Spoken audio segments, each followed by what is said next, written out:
Felipe, Max střílí, jo, pokus, chytá brankář Cristiano a ovšem nepovedlo se mu rozehrát, takže hned sledujeme další útok hráčů v bílém.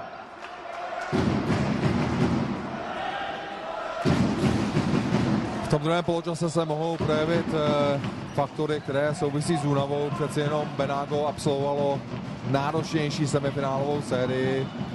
Minulý týden v pátek a v sobotu hrálo dvakrát ze Slavií, zejména ten domácí zápas pro ně byl velice náročný. To byla vizitka Felipeho, kterou vyslal směrem na hostující branku.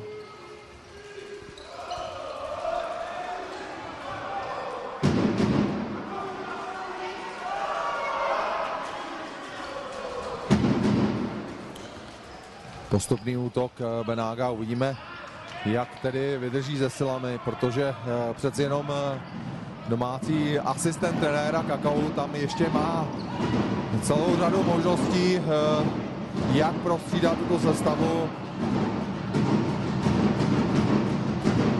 Málo šancí zatím v tomto finále dostal Matěj Slováček, je tam také Tomáš Koudelka.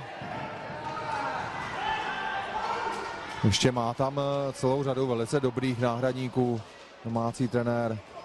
Co teď Marcello nahrává patičkou na Beleje, ten se pokusil míč vrátit před branku na Marcella. Felipe výborně v obraně. Tento Brazilec velice rád dokončuje akce vítězným gestem, ať se týká o akce před soupeřovou brankou nebo před tou domácí. Prožívá zápas, každou vteřinu je na něm vidět velké soustředění. Marcello vykličkoval se přes Maxe. Oba dva si tam teď vysvětlují, co se stalo. Proč skončil Marcello na zemi. Každopádně to bylo v rámci pravidel, rozhodčí nařizují pouze rozehrání z autu. Rodek pálí Pelej. Minul o několik metrů branku Tona.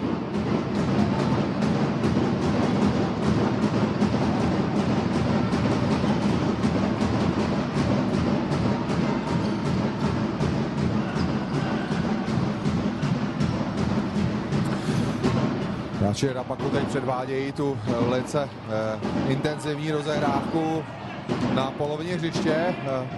Mají několik variant, jak ji rozehrát, jak kam směřují hráči, jsou neustále v pohybu, nabízejí se. Jako teď záruba toho Rodek poslal na zem.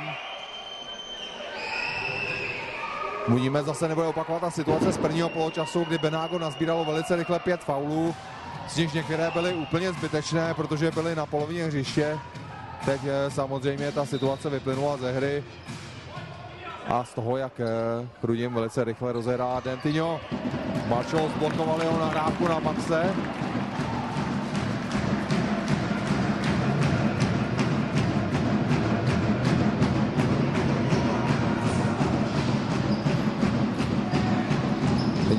Teď uvidíme se svěšenou kombinaci. Záruba, Dentinho, Max, Felipe.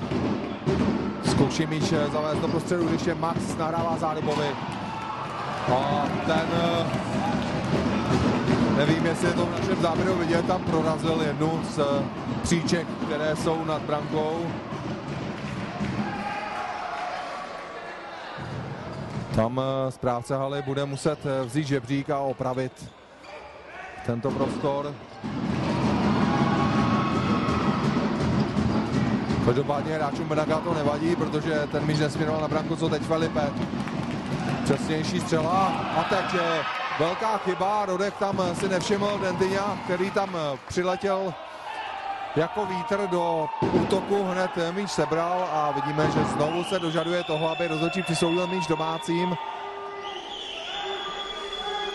Musí to být náročné pro oba dva rozhodčí, každý jejich výrok je okomentován hned z několika stran, zřejmě v několika jazycích.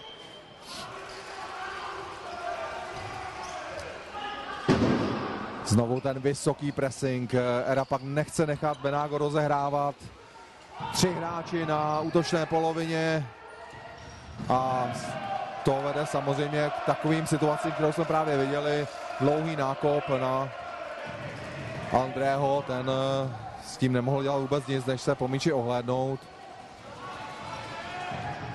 Domácí trenér Kakao vystřídal, je tam Roman Mareš, autor té druhé branky.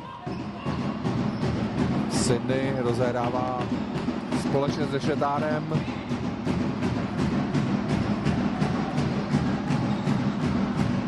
Rodrigo, Rešetár. Zase ta kombinace na polovině hřiště s rotací útočných hráčů, kteří se nabízejí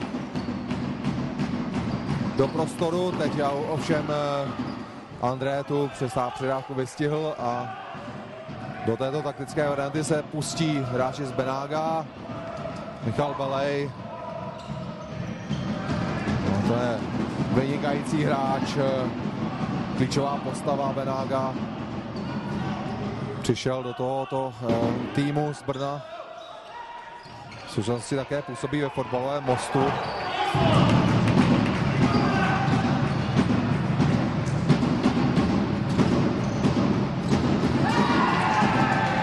Tak teď se nepíská, Chrudim může jít do přečíslení 4-3. Ale řešil to opět Marcelo, kdo jiný, to je opora zadních řad. Benága. Rodrigo nahrává Sydneymu, ten se otáčí a nádherně pod břevno. Cristiano nemohl zareagovat.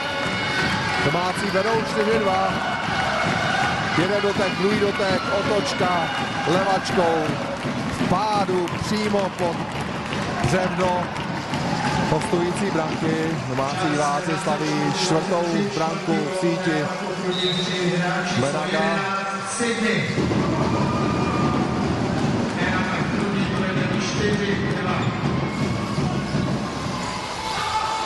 Sydney se nestrefil už po druhé.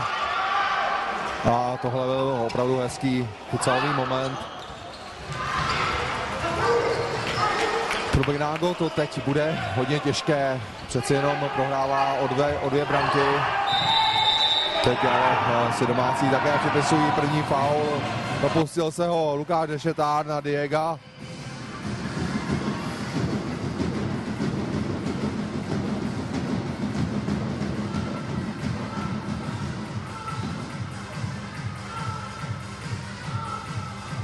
Sám Diego rozehraje tuto situaci.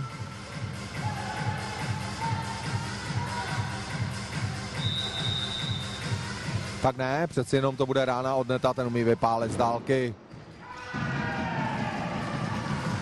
Trefil bránícího Rodriga.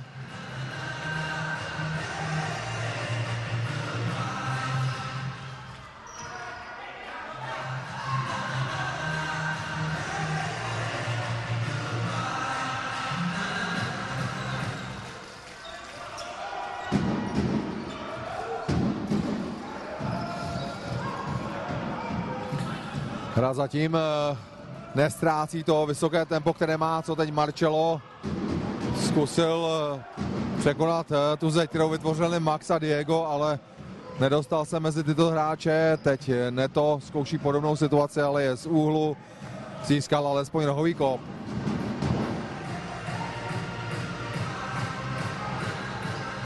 Diego.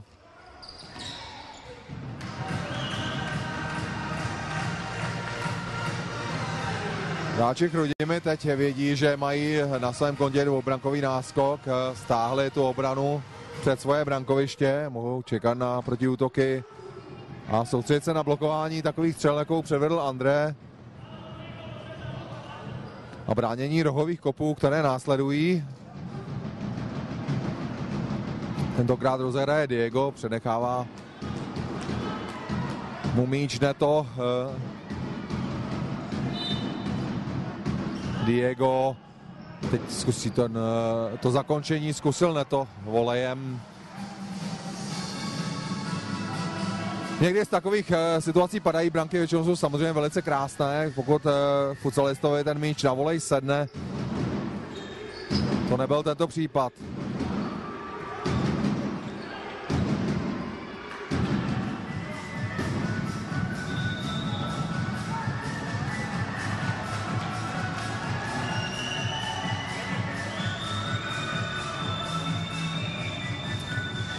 Teď trenér Kakau tam se podivoval tomu rozhodnutí o autu. Je to také velký herec. Diego. Hráči Benaga budou muset vykombinovat tu situaci lépe, protože přeci jenom přes tu blokující zeď hráčů to není velice snadné. Teď se Radim Záruba domnívá, že dozorčí by mohl vytáhnout žlutou kartu a napomenout Neta za ten pád.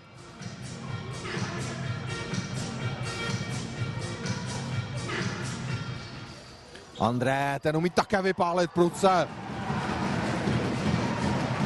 Vynikající zákrok domácího brankáře Tona. Ale hráči Rapaku nechali Andreho postupovat ke své brance, ještě si připravit tu střelu. A to prudká rána umístěná a reflexivní zákrok brazilského golmana. Ten tedy byl opět vynikající, teď dojde k úpravě hrací plochy. Partner dnešního utkání je společnost Vectray.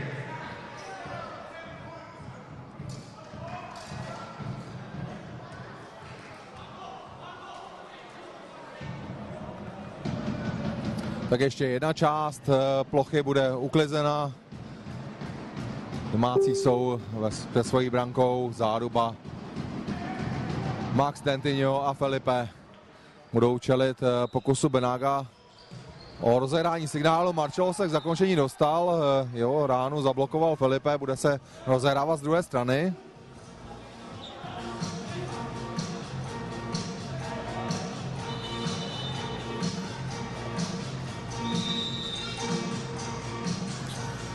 Tak teď bude docházet k té úpravě palubovky zřejmě častěji. Ne.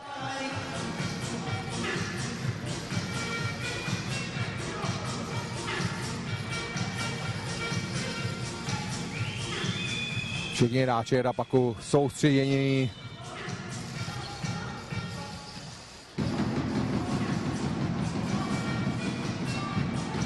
To je taková kuriózní situace. Na hřišti jsou pouze dva hráči, kteří mají ten český původ. Je to Radim Záruba a ten druhým byl Marcel Dodek, ten vystřelil. Jinak jsme viděli kompletně zahraniční obsazení této rozehrávky. Je vidět, že Chrudim má respekt k svému soupeři. Teď se určitě nehraje nahoru dolů, co teď Radim Záruba. Felipe posílá míč zpátky k Dentinhovi.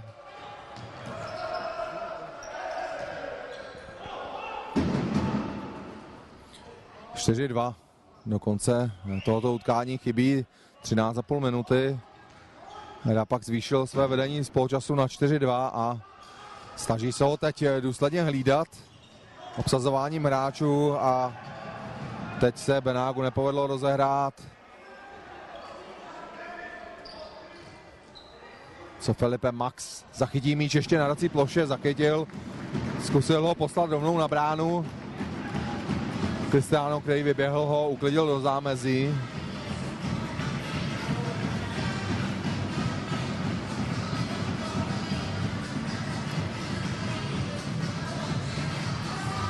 Radim Záruba přidává Dentinhovi, tomu míč vůbec nesedl a ta střela skončila v zámezí. To trochu zvláštní, že Chrudim častěji nestřídá, přece jenom jsem myslel, že hráči jako je Rešetár nebo Slováček dostanou více času. Jsme na palubovce viděli Marcela, který se pokusil akrobaticky zakončit, míč netrefil.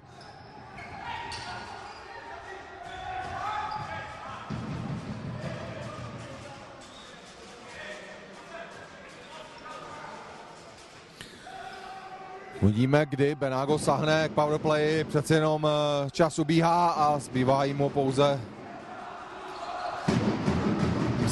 stále ještě musí dohnat dvoubrankovou ztrátu na to, aby zápas dotáhl aspoň do prodloužení. Brahimiho, nádherná střela. To s ním měl spoustu práce.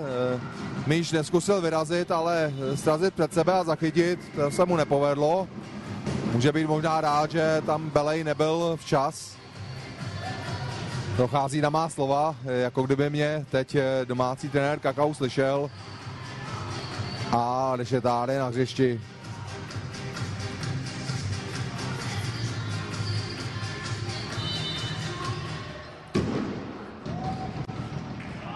Právě Rešetár zblokoval Rodkovu ránu a rozhraje se od branky. Matěj Slováček, tito dva hráči, které jsem přivolal. Byl tam ve střetu s Marčelem. Tak teď je tam velký rozruch u střídačky Benága. Díváme se na opakovaný záběr. Míč běžel Slováčkovi. Tam došlo ke střetu s Marčelem, těžko posoudit. To bychom museli mít kameru také z druhé strany, abychom viděli, do jaké míry to bylo vážné. Každopádně jsem tam neviděl tady ze svého stanoviště úmysl zasáhnout Marčela.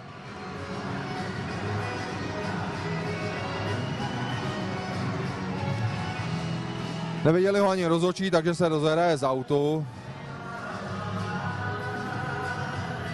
Rozhraje Marčelo, který se oklepal z té situace.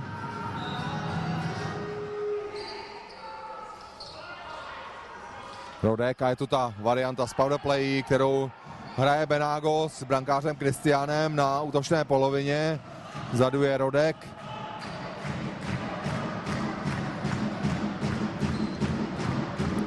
Brahimi a Marcelo kombinují společně s Rodkem. Cristiano, Rodek, Cristiano. Teď se málem dostal do zakončení právě brankář Benaga, ale je vidět, že to není jeho hlavní náplň činnosti. Míč mu odskočil. Nebylo by to úplně nezvyklé, ve futsale se stává, že brankáři skórují. Teď Rodek v krásných kličkách, koloběžka, dostává se k Rodrigovi, stále drží míč a bere mu ho Lukáš Rešetár a zkouší podobnou akci. Slováček, to je Sydney na hranici vápna. Prudím se sice dostala velice rychle na druhou stranu, tam ale o míč přišli její hráči. Přesto zůstávají hned 3 na útočné polovině a napadají rozehrávku. Kapitán Rapaku Lukáš Rešetár naběhl si na net a donutil ho rozehrát takhle zbrkle a nepřesně, takže bude pokračovat útok Rodriga. Znovu Rešetár, Sydney, Rodrigo, Slováček. Víte, že ta kombinace v tom rozehrání na polovině je zcela vlastní všem hráčům, bez ohledu na to aktuální sestavení té útočné čtyřky. Prudimi Rešetár pálí, na to on umí výborně. Brankář Kristiánu tleská možná svému zákroku, ale také té střele. Lukáš Rešetár, stačí mu minimum prostoru na to, aby se dostal zakončení. Na to prudká pohotová rána. Mezi tím Chrudím rozehrála roh. Ten zatím k dalšímu zakončení nevedl. Rodrigo, Sydney. Naproti čeká na míč Slováček. Nerad bych přejmenoval Matěje Slováčka. To se mu omlouvám. Teď zase ta postupná rozehrávka. Musí to být velice náročné pro Benágo. Takhle rychlou rozehrávku bránit. Tolik variant. Všichni hráči jsou stále v pohybu.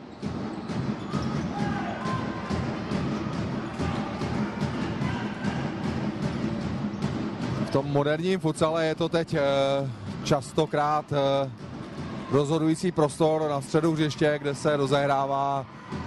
Jakmile dokáží hráči vykombinovat ten prostor zakončení a přechodu do útoku, tak je to nebezpečné. Rozhoduje se častokrát právě tady v tom prostoru, kde Cristiano ztrácí míč.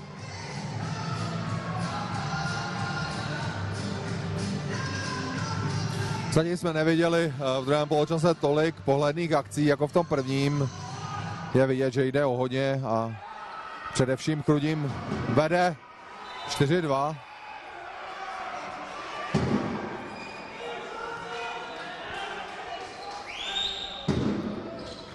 Belej, Neto,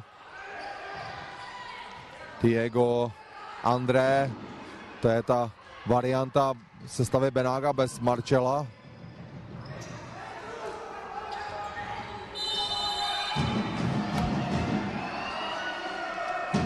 Faul, který udělal Rešetá na Beleje a ještě něco vysvětlil rozhodčímu kapitán Chrudimi. Obešlo se to bez napomenutí, i když rozhodčí Rešetárovi domluvil, aby utlumil své emoce. Max. Ten vynikající technik připravil rozehrávku pro Rešetára. Nádherná branka. Lukáš Rešetár obloučkem technicky zakončil a zvyšuje vedení domácích na 5-2.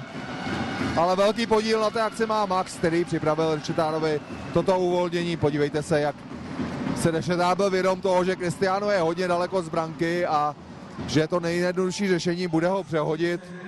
Provedení maximální, 100% se to povedlo.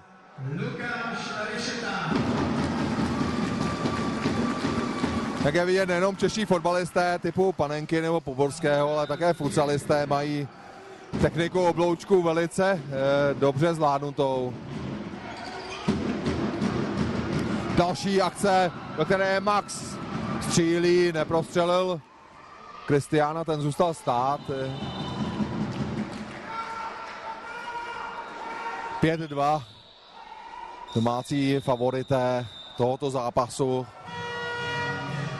dokázali se už vytvořit tříbrankový náskok a tohle bude pro Benágo velice těžké. Teď bude muset trenér Benny Simiči vymyslet varianty z powerplay a pokusit se střelit jeden nebo nejlépe 2 góly, které by ten náskok Chrudimi slumily.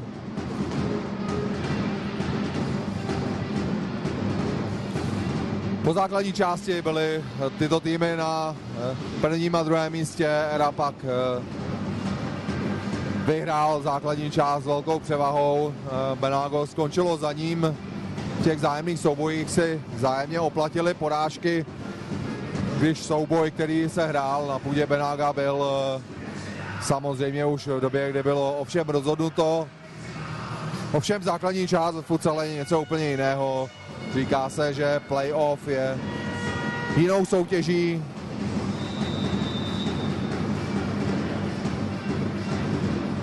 A pokud jste sledovali naše přenosy, tak určitě víte, že to je pravda, že má tento názor celou řadu oprávněných argumentů.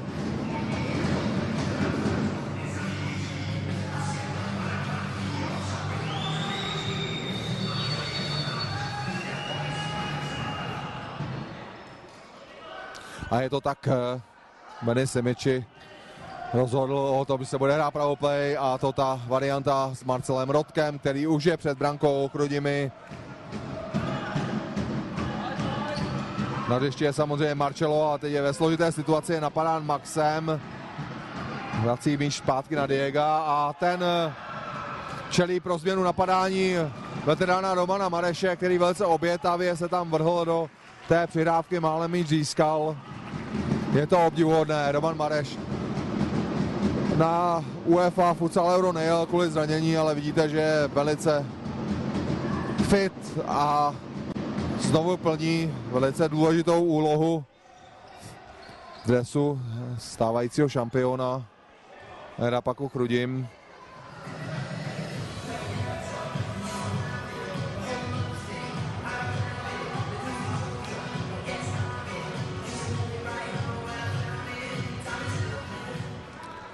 Marcelo rozehrává, je tam ještě André, Neto a Belej. Zatímco v tom prvním poločase Benágo hrálo powerplay především proto, aby drželo míč, tak teď bude muset se snažit skórovat a navíc si dávat pozor na to, aby při ztrátě míče nedostalo další branku.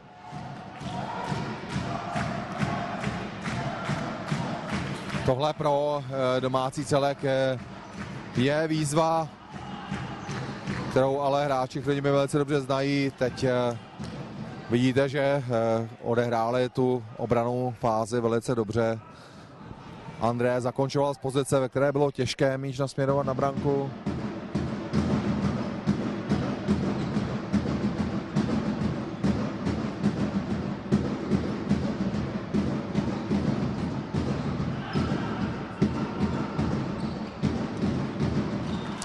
Znovu Roman Mareš při napadání. Rozehrávky Benága.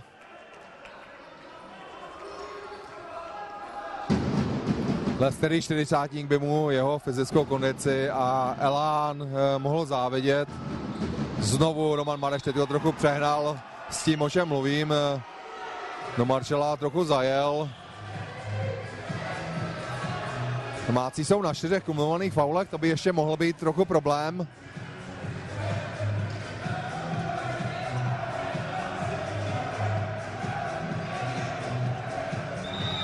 Teď bude muset dojít k úpravě hrací plochy tam na tom místě, kde skončil na zemi Marcello.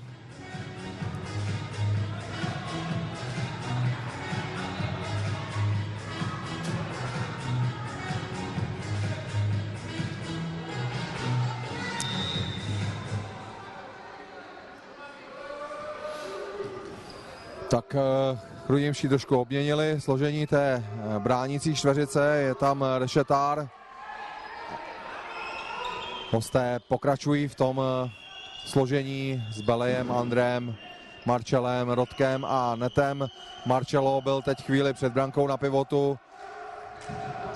Pěkná přidávka na Andreho, ten pálí a ruka Rodriga, budeme svědky penalty. Rodrigo navíc dostává žlutou kartu a teď si myslím, že mohou být domácí rádi, že tam došlo, jestli si vzpomínáte, v té situaci, kdy byl napomínán Sydney k tomu, že se nepočítala Rodrigovi ta žlutá karta. Teď už by dostal červenou. Předvádí rozhodčímu, jak ten jeho zákrok probíhal před penaltou.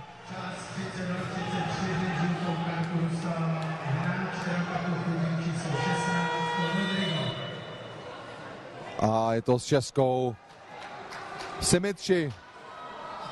Myslím si, že ještě nezasáhl do této finálové série. Je připraven kapitán Benága. Ago Simiči se hlásí, bude zakončovat z 6 metrů. A zapisuje se do kolonky střelců, protože nedal Tonovi šanci, je to 5-3. Ago Simiči tedy žolíkem pro tuto situaci. No, asi rozběh a pravačkou pálil do protipohybu brankáře Tona. Je to 5-3.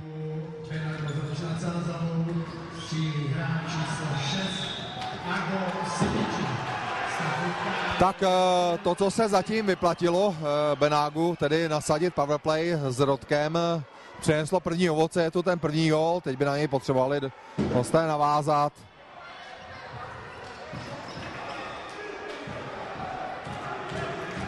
A samozřejmě, že Zruč znovu sahá k powerplay. Hra s létajícím brankářem, jak se říká anglicky, tedy s hráčem poli, který má brankářský dres.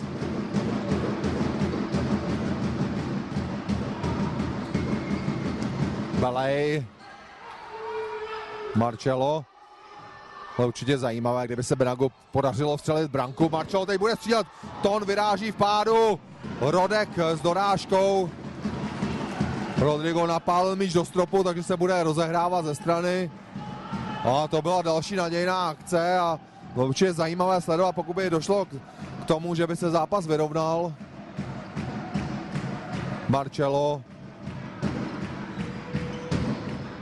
rozehrává. Společně s Netem a Belejem. Belej vrací Maršalovi míč. Teď Benágo, kromě toho, že potřebuje dát gól, musí být také trpělivé. Ta ztráta míče by byla velice nebezpečná. Marcello, domácí diváci pískají, nelíbí se jim, jak dlouho trvá to powerplay. Neto to nevydržel a pálil trochu bez přípravy. Odevzdal míč do držení domácích, ti zkusí ten dlouhý výhoz. Max udržel míč na hrací ploše. Přidává Filipemu, ten také umí zakončit, ale tam ho hlídá André Max. Na ránu Lukáše Nešetára si budou muset dávat pozor hráči Benága.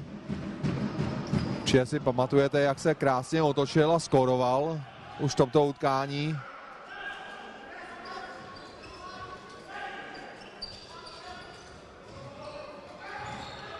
Teď je dlouhá přidávka na Bele, ten zakončuje hned z první. Místo zpracování zkusil míč nasměrovat na Tona. Ale ten záměr, i když byl velice zajímavý, tak se nepodařil. Teď by Chrudim potřeboval držet delší časový úsek míč a nepovolit Benágu znovu powerplay. To se nestalo. Vidíte, že Benny Simitči, trenér Benága, okamžitě nařizuje znovu tu stejnou situaci. 5 minut 25 vteřin před koncem tohoto utkání. Benágo znovu u míče, znovu s Marcelem Rodkem jako brankářem. Poli. Balej, André, ale neudržel míč na hrací ploše. Při tom powerplay je velice důležité, aby ta přidávka byla milimetrově přesná. Pokud máte rozhýbat obranu, teď nechyběly Slováčkovi milimetry, ale metry k tomu, aby poslal míč k Sydneymu.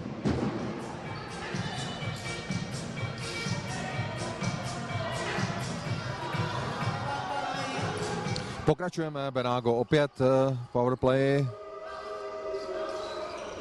Marcello.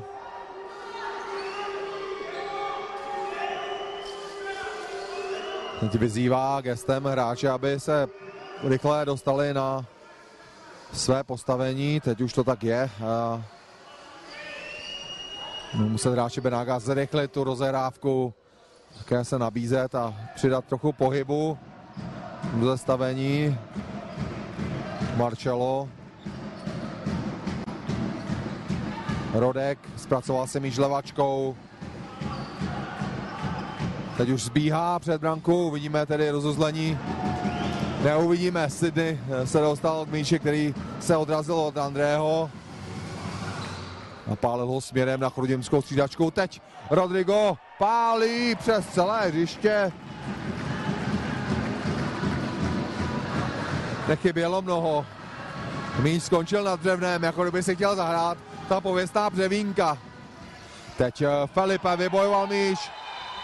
Marcello ho chytil za trenýrky a dostává druhou žlutou kartu a to je velice nepříjemné pro Benágo. Teď přijde o svého playmakera, přichází o klíčového hráče také do toho druhého finálového zápasu. Mluvil jsem o tom, když Marcello dostal tu první žlutou kartu, že to pro něj bude velice složité a tak zkušený hráč si bohužel nepohlídal tuto situaci a tahle druhá žlutá karta je absolutně zbytečná.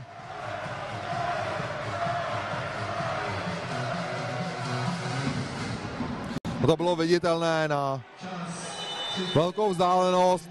Ten Marcello si pomohl tím v tom souboji, tím, že chytil svého protihráče za trenýrky. Z očí neváhali.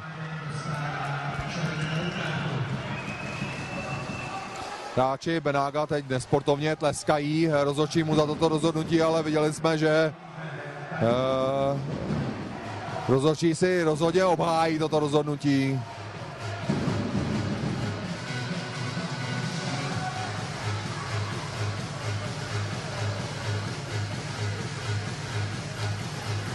Máme tu oddechový čas, 5-3, pro Benágu je to nepříjemná situace, ztratila hráče, který rozehrává většinu akcí a také brání před brankou. Ta situace je ještě více nepříjemná z ohledu toho, že bude následovat druhé utkání. ve kterém Marcello nebude moct nastoupit, dostane jednozápasový zákaz.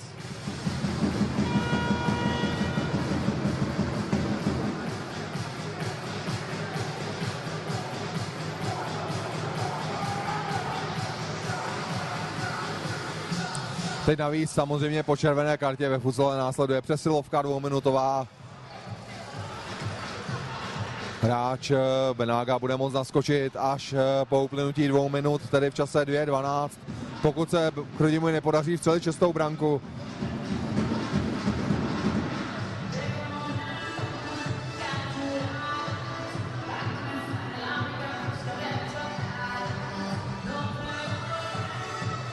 Sidney Dentinho a Felipe se pokusí překonat trojici bránících hráčů Rodek, Diego a Brahimi. A netrvalo to dlouho a Felipe zakončil, přestřelil a teď asi se Cristiano pokusí míč rozehrát přes celé hřiště. Co Brahimi zpracuje si tu přidávku, podařilo se mu vybojovat out. Samozřejmě, že to je teď to nejdůležitější, udržet míč. Benágo ve 3 těžko může myslet na to, aby ohrozilo branku Chrudimi. Tak do toho rozehrání se bude muset zapojit také brankář Cristiano, Rodek. Míč neprostrčil mezi Sidneyho a Rešetára a přesto se mu podařilo získat další čas. Teď s tou obranou Benága pomůže Felipe.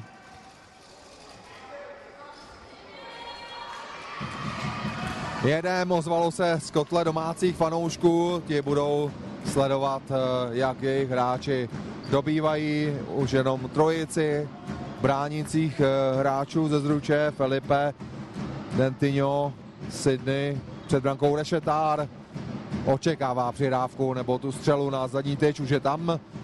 Rešetár znovu přidává Dentinhovi, ten zatahuje míč do středu a je to tak, jak jsem předvídal. Po Dentinhově střele Rešetár doráží a zvyšuje na 6-3. Dentinho zatáhl míč na střed hrací plochy. Poté, co mu přihrál Rešetár, velice pěkně si připravil tu situaci, zastavil se míč, levačkou vystřelil. Cristiano dokázal míč pouze slumit před sebe, kde už číhal Rešetár. Zkušený futsalový lišák věděl, kde má být a jakoby lafatovsky na správném místě v pravý čas doráží 6-3. Druhá branka Lukáše Rešetára v tomto zápase. Benago má 3 minuty na to, aby zkusil vstřelit 3 branky.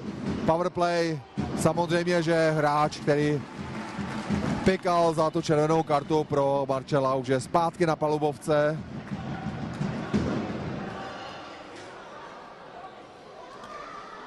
Úprava hlací plochy do konce tohoto zápasu chybí 3 minuty, úplně přesně 3 minuty a 0 vteřin. Brahimi, Rodek. To už je velice složitá situace pro Benágo, muselo by velice rychle skórovat. Zkusil to Neto, to byla nepovedená rána. Další akce na Romana Madeše, ten by si za svůj výkon dnes zasloužil také skórovat po druhé.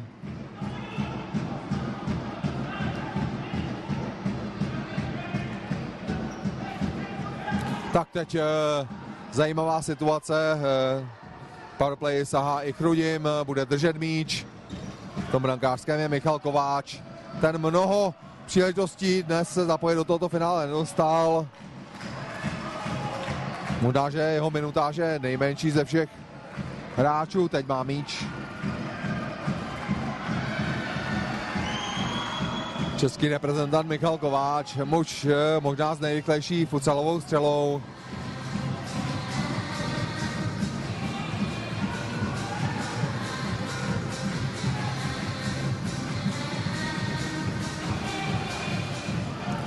Benágo dnes zkusilo svého soupeře zaskočit, vedlo v průběhu utkání. V tom prvním poločase fungovala jeho taktika, možná jeho hráčům chyběl trochu víc Přesnější zakončení. Roman Mareš teď zakončuje hlavička Maxe a výborný zákrok Marcela Rodka, který byl tím náhradním golmanem.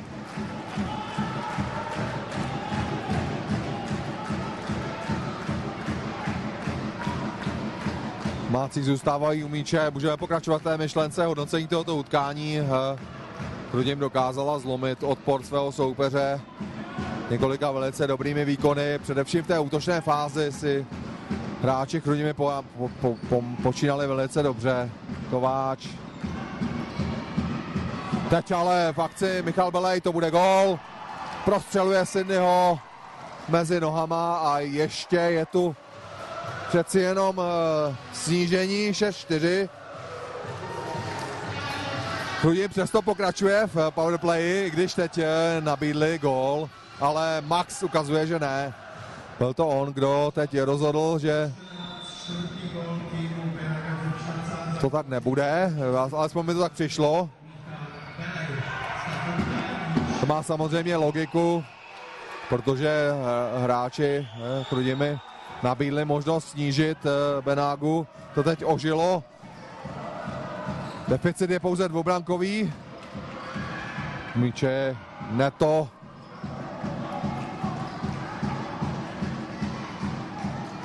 Se možná s tím závěrem trochu uspěchal Max. Roman Mareš. Už byla taková akce, která zaváněla trochu exhibičním tempem. Minuta do konce tohoto zápasu. Diváci tady v hale opět povstanou. Budou tleskat Chrudimi, která je blízko tomu, aby získala první bod v této finálové sérii. Neto.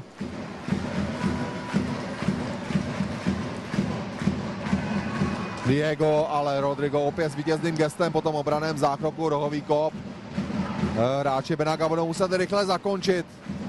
Belej. Bojoval další rozehrání z autu. 40 vteřin do konce. Belej rozehrává na Neta. Tak nakonec Benágu se podařilo rozehrát tu situaci, dokončit až do střely. Tu nasměroval směrem k bráně Brahimi. Je po powerplay, teď už je zpátky brankář Cristiano Dentyňu u míče. Na druhé straně přichází o něj.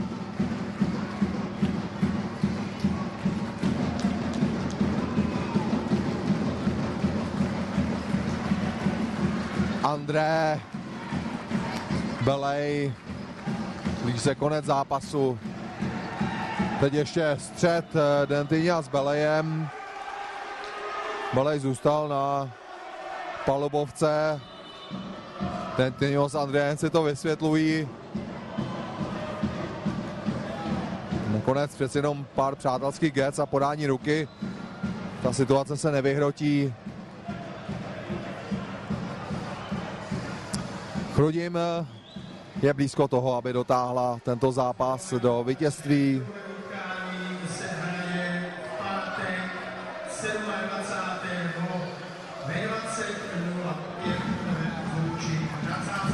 U nás jsme slyšeli tu informaci místního hlasatele druhé finále série 27. května. Je tam teď 10denní mezera kvůli televiznímu schématu.